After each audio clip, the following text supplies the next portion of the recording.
delegations. I'm briefing the Chinese delegation today. I'm briefing the Commonwealth. They all want to hear our views.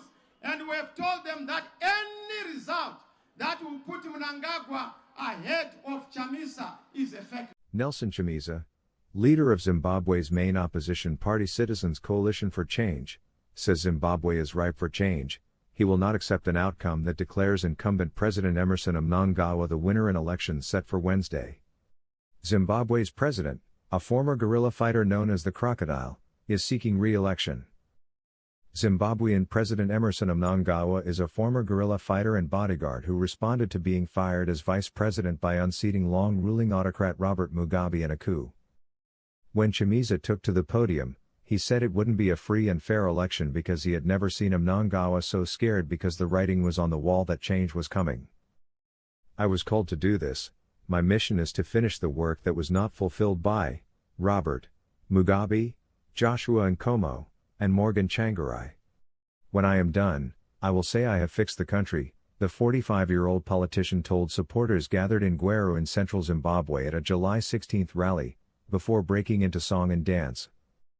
An ordained pastor, trained lawyer, and leader of the Citizens Coalition for Change, CCC, Zimbabwe's main opposition, Chamisa has leaned into all three positions over the last 20 years in a quest to alter the political landscape of the southern African country.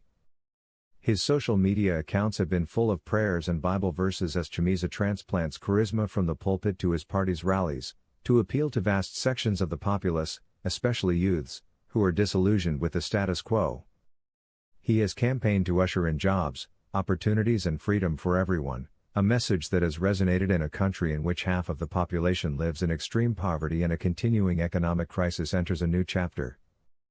The southern African country goes to the polls on Wednesday for presidential and legislative elections, with Chamisa, 45, vying to defeat hardline 80-year-old head of state Emmerson Mnangagwa. The vote, taking place against a backdrop of discontent at Zimbabwe's economic crisis, is being closely watched as a barometer of popularity for the ZANU-PF party, in power since independence 43 years ago.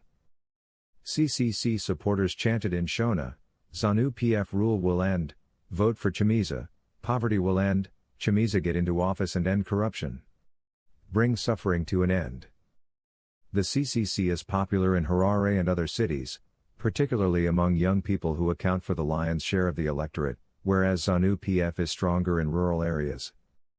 At stake is the direction of a nation with rich agricultural and mineral potential but which has been shunned by the West for more than 2 decades because of human rights abuses, and has increasingly turned to China and Russia amid its long-running economic problems. Zimbabwe has Africa's largest deposits of the highly sought-after battery mineral lithium to attract renewed interest from China. Mnangagwa can claim some success in reviving parts of the agricultural sector. There has been a mining boom, and infrastructure is being built. But the economy is still deeply troubled, and a pre-election survey by leading African pollster Afrobarometer said about 2/3 of Zimbabweans think the country is going in the wrong direction. Asked about his crocodile nickname, Mnangagwa has described himself as being as soft as wool. He often intersperses his speeches with chants of hallelujah and a strongly Christian country.